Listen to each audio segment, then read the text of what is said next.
हे student, welcome once again. बच्चों, आज की इस वाले वीडियो में हम लोग एक्सरसाइज 1E का जो 6 नंबर का क्वेश्चन है इसे सॉल्व करना सीखेंगे। यहाँ पर भी हमें एक इरेशनल नंबर दिया हुआ है जिसे हमें नंबर लाइन में शो करना है। 10.5 दिया गया है।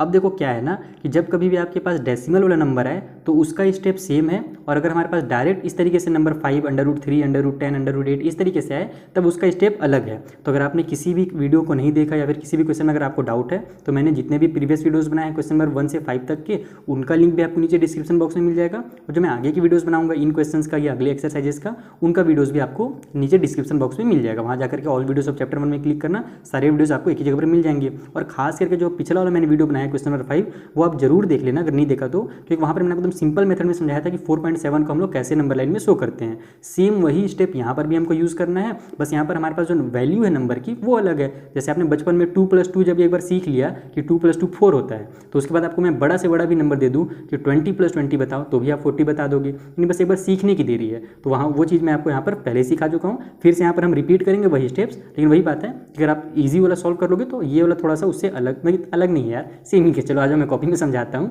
तब आपको और अच्छे से समझ में आ जाएगा। ठीक है, तो आइए कॉपी में सॉल्व करें इसे। तो देखो, सबसे पहला स्टेप क्या है कि हम अपनी स्केल लेंगे और उससे एक लंबी सी लाइन बना लेंगे। ज़्यादा लंबा बनाने की जरूरत नहीं है, सिंपल से एक लाइन बना लो। ठीक है, जैसे मैं यहाँ से 0 से लेकर के इधर 10, 12 तक बना लेता हूँ। इतना काफ़ी है, इतना बड़ा लाइन में हमारा आराम से शो हो जाएगा।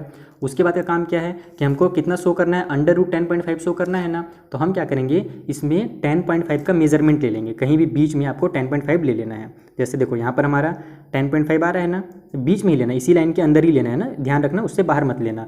और ये अगर हमारा जो आंसर आने वाला है वो आगे जाने वाला है, इसलिए थोड़ा सा लाइन को और बड़ा कर देते हैं, क्योंकि हमारा आंसर जो होगा ना थोड़ा सा आगे आएगा। तो ये लो, थोड़ा सा लाइन हमारा बिगड़ गया है, इसको हम थोड़ा सा इधर कर लेते हैं ताकि हमारा आंसर अच्छे से आ जाए। रुको थोड़ा, क्योंकि अब ये 10.5 हो गया, पिछले बार 4.7 था तो छोटा सा लाइन में काम चल गया था। इस बार थोड़ा सा नंबर बड़ा हो गया है, इसीलिए हमारा आंसर भी थोड़ा सा बड़ा हो जाएगा। तो इसको मैं इधर भी बढ़ा देता हूँ और इस साइड भी बढ़ा देता हूँ, उससे हमारा काम जो होगा एकदम परफेक्ट हो जाएगा।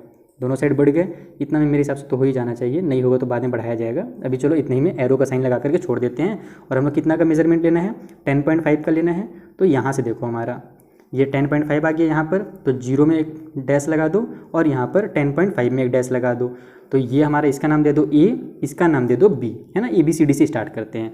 AB से हमारा दूरी कितना है इसके बीच का वो भी लिख दो। तो इसका जो दूरी है वो 10.5 है। ये हमारा पहला काम हुआ। दूसरा काम क्या है कि अब आप B से 1 यूनिट यानी कि 1 सेंटीमीटर, ज़्यादा नहीं, 1 सेंटीमीटर आगे एक और पॉइंट ले लो। तो B में हम रखेंगे और 1 सेंटीमीटर दूर में एक पॉइंट ले लेंगे, इसका नाम दे देते हैं C। ठीक है, ये यहाँ से यहाँ तक हमारा 1 यूनिट है, यहाँ पर आप सिंपली 1 लिख करके छोड़ दो। अब इसके बाद का स्टेप क्या है, अपना कंपास लीजिए आप, और ये जो हमारा A से लेकर के C तक की जो दूरी है ना उसका एक मिड पॉइंट पता कीजिए। मिड पॉइंट यानी कि एकदम बीचों बीच का सेंटर। तो बीचों बीच का सेंटर निकालने का सिंपल से तरीका है कि जिन 2 पॉइंट्स के बीच का सेंटर निकालना है ना, उसमें आप आधे से ज़्यादा का क्या करो, रेडियस ले लो। जैसे देखो ये हमारा लगभग अपने अनुमान से आपको आधे से ज़्यादा का रेडियस ले लेना है। हाफ से ज़्यादा हो गया, हाफ हमारा लगभग यहाँ पर आता, तो उससे थोड़ा सा मैंने ज़्यादा ले लिया है। तो अब क्या करें आप कि C में रखना है आपको और ऊपर में एक आर्क कट करना है। यहाँ पर मैंने आर्क कट किया, उसी तरीके से नीचे में भी आर्क कट करना है। ठीक है, वीडियो में नहीं आ रहा है, मैं दिखाऊंगा, रुको पहले कट कर लेता हूँ। ये देखो नीचे भी हमारा आर्क कट हुआ। सेम उसी तरीके से अब A में आर्क रखना है अपने कंपास को, और ऊपर वाले आर्क को दोबारा से कट कर लेना है। ठीक है, कट नहीं हुआ तो दोबारा फिर हम लोग काम बढ़ाना पड़ेगा, थोड़ा सा बढ़ाना मतलब कि दोबारा से उसको कट करना पड़ेगा। उसी तरीके से नीचे भी कट कर लो। तो ये हमारा थोड़ा सा ज़्यादा ही बिगड़ जा रहा है। रुको, ये हमारा ऊपर वाला तो यहाँ पर मिल गया, नीचे वाला थोड़ा सा ज़्यादा दूर हो गया है। तो नीचे वाला मेरे को लगता है हिल गया क्या, इतना दूर तो नहीं होना चाहिए था। अच्छा नहीं, हिला नहीं है, वो मैंने गलत जगह पर कट ही कर दिया है। तो ये देखो हमारा, ये हमारा जो सर्कल है ये अब क्या हो गया, यहाँ पर दोनों आर्क मिल गए हैं ना। तो ये पॉइंट और ये पॉइंट, इसको जब आप मिलाओगे ना तो इसका मिड पॉइंट ऑटोमेटिकली निकल जाएगा। चलो मैं आपको मिला करके दिखाता हूँ। ठीक है, देखो इस तरीके से आपको इसको मिलाना है। लाइट नहीं, इसीलिए थोड़ा सा आपको अंधेरा लग रहा होगा हल्का हल्का, लेकिन आपका काम चल जाएगा। मेन तो आपको समझना है, तो समझ करके आप जाइएगा, चिंता मत कीजिए। तो ये मैंने दोनों पॉइंट्स को मिला दिया, ये वाला पॉइंट और ये पॉइंट। तो यहाँ पर जो हमको पॉइंट मिला है ना, यही A से लेकर के C तक का मिड पॉइंट निकल गया है। तो बीच का पॉइंट है, तो इसको हम लोग नाम दे देते हैं O। ठीक है, अब रुको मैं पानी पी लेता हूँ थोड़ा सा। ठीक है, पानी पी लिया हमने। अब देखो आपको इतना तो समझ में आ ही गया कि पहला काम क्या था, लंबा सा लाइन बनाया हमने, उसके बाद 10.5 उसके बीच में ले लिया, और उसके बाद फिर B से आगे हमने 1 यूनिट बढ़ा लिया था, और फिर A से लेकर के C तक हमने क्या किया, एक उसका मिड पॉइंट निकाल लिया। ये हमने 3-4 स्टेप किए हैं अभी। अब आपको क्या करना है, एक सेमी सर्कल बनाना है। कहाँ से कहाँ तक, तो जो हमारा O पॉइंट निकला है ना उससे A तक थोड़ा सा अपना कंपास को छोटा करो, ठीक है। ये हमने छोटा कर लिया अपने कंपास को। यहाँ देखना 0 से यानी O से A तक की दूरी जितनी रहेगी ना, उतनी ही O से लेकर के C तक की भी दूरी रहेगा। देखो आपको दोनों को साइड बराबर दिख रहा है ना, यानी हमारा आंसर बिल्कुल सही चल रहा है, अभी काम हमारा एकदम सही जा रहा है। तो देखो ये हमारा एक सर्कल बन गया। इस तरीके से आपको सर्कल ड्रॉ करना है। ये आप हमारा आधा सर्कल बना लीजिए, ठीक है, आधी चांद की तरह।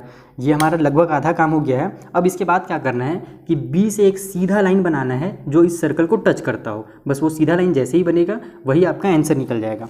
तो ये थोड़ा सा आंसर नहीं निकलेगा, उसके बाद एक काम और रहेगा, फिर भी आप समझो पहले। तो सीधा लाइन बनाने के लिए हम जानते ही हमको क्या करना रहता है, 90 डिग्री का एंगल बनाना पड़ता है। तो 90 डिग्री का कंपास एंगल बनाने का देखो ये तरीका है। वैसे तो मैंने आपको प्रीवियस के 5 वीडियो में समझा ही दिया है, फिर भी एक बार और समझ लो। बी में रखो एक रेडियस कोई सा भी ले लो अपने हिसाब से, छोटा बड़ा, ज़्यादा बड़ा मत ले, छोटा ही रेडियस ले लो। एक इस तरीके से सर्कल बनाओ छोटा सा। उसके बाद इस वाले पॉइंट में रख के ऊपर आर कट करोगे तो ये हमारा 60 डिग्री का आर कट हो जाएगा। उसके बाद फिर ये हमारा छोटा बड़ा किसी हो जा रहा लगता है, हील बहुत ज़्यादा रहा है, पेंसिल चेंज करना पड़ेगा। उसके बाद 60 वाले में कट करके रखना और एक ऊपर में एक दूसरा आर कट कर लेना, तो ये हमारा 120 का कट हो जाएगा। सेम उसी तरीके से यहाँ पर ऊपर में एक सीधा आर कट करो, ठीक है, और यहाँ पर 120 वाले में रख करके जो आपने आर कट किया है उसी को दोबारा से कट कर दो। तो हमारा जो पॉइंट मिलेगा ना, दोनों आर के बीच का पॉइंट, ये वाला पॉइंट और ये नीचे बी का पॉइंट, ये हमारा वो 90 डिग्री का एंगल। लेकिन मुझे लग रहा है थोड़ा सा हीला है क्या कहीं पर, रुको तो मैं थोड़ा सा चेक कर लूँ, क्योंकि ये थोड़ा सा टेढ़ा दिख रहा है। देखो ये मेरा बी था, बी में हमने रखा एक सर्कल ड्रॉ किया। हाँ, सर्कल का रेडियस ठीक है, इसको चेंज नहीं करना है। यहाँ पर रख करके एक आर कट करना है। हाँ देखो मेरा हिल गया था, मुझे लग ही रहा था कि थोड़ा सा टेढ़ा जा रहा है। तो ये मेरा आएगा यहाँ से यहाँ तक, जो पहले हमारा एग्जैक्ट आ रहा था वो सही था। उसके बाद थोड़ा सा मिटा लेता हूँ मैंने, तो आप कन्फ्यूज हो जाओगे बेकार में ही। ये हमारा पहला वाला जो लाइन है वो सही है, तो ये भी गलत हो जाएगा, ठीक है। ये भी हमारा गलत है, वो दिख ही रहा था मुझे टेढ़ा, थोड़ा जहाँ दिखे ना तो समझ जाओ कि आपको थोड़ा सा गलत जा रहा है। उसके बाद यहाँ पर रखो 60 वाले में और आगे एक आर कट कर लो, तो ये हमारा 120 का कट हुआ है। अब 60 वाले से ही ऊपर में एक आर कट करो, ठीक है, इस तरीके से, और 120 वाले में रख करके उसी आर को दोबारा से कट कर लो। तो ये जो हमको मिड ये पॉइंट जो मिला है ना, यहाँ से आपको क्या करना है, नीचे मिला देना है बी तक, तो ये हमारा सीधा लाइन हो जाएगा। रुको थोड़ा सा इधर करके मिलाता हूँ ताकि मुझे भी दिखे और आपको भी दिखे। तो ये हमने बी से इसको मिला दिया इस तरीके से। अब जो यहाँ हमारा दूरी मिला है, देखो ये यहाँ तक मिलाना है, और ये ध्यान रखना कि अगर ये जो आपने आर कट किया है थोड़ा सा नीचे आ गया, तो ये आपको क्या करना है, लाइन को ऊपर और बढ़ा करके सर्कल में सेंड कर देना है, यानी कि सटा देना है। जैसे देखो मेरा भी हल्का सा सर्कल में नहीं सट रहा है, थोड़ा सा सर्कल पीछे ही रह गया ना, तो थोड़ा सा मैं इसको और लाइन को आगे बढ़ा देता हूँ अपने हाथ से ही। अब ये पूरा सर्कल में हमारा टच हो गया। तो ये जो बी से लेकर के सर्कल में टच होने वाला जो पॉइंट है ना, यही हमारा √10.5 का वैल्यू है।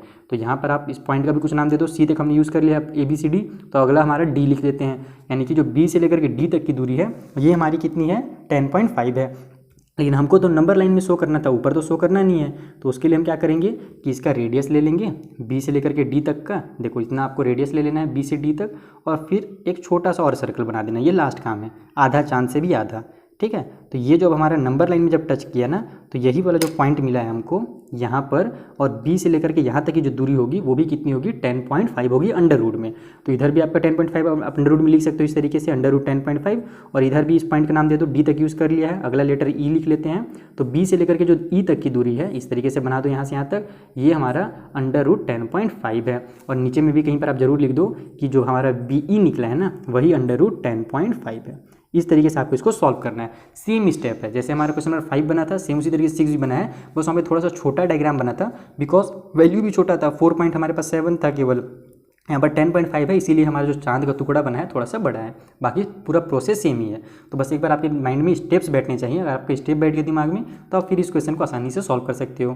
तो अगर आपको अभी भी कुछ कन्फ्यूजन है, एक बार वीडियो को शुरू से लास्ट तक फिर से देखो, और देखते देखते कॉपी में ना सॉल्व करने की शुरू करो। सॉल्व भले आप मतलब क्या करना, अगर पेंसिल वगैरह नहीं भी होगा आपके पास तो पेन से ही यहाँ पर स्टार्ट करना, लेकिन कम से कम आप अपने दिमाग में स्टेप्स को बैठा लो कि कौन कौन सा स्टेप हमको यूज़ करना है। स्टेप बैठ जाएगा तो पेंसिल वगैरह लेकर के फिर आप एकदम एग्जैक्ट वाला वैल्यू निकाल लोगे, जैसे मैंने निकाला है, ठीक है। तो चलो ये हमारा कंप्लीट होता है यहाँ पर वीडियो। अब मिलेंगे हम लोग नेक्स्ट वीडियो में, जहाँ पर जो अगला क्वेश्चन है क्वेश्चन नंबर 7, उसे भी मैं आपको इसी तरीके से सिंपल मेथड में समझा दूंगा। Thank you for watching.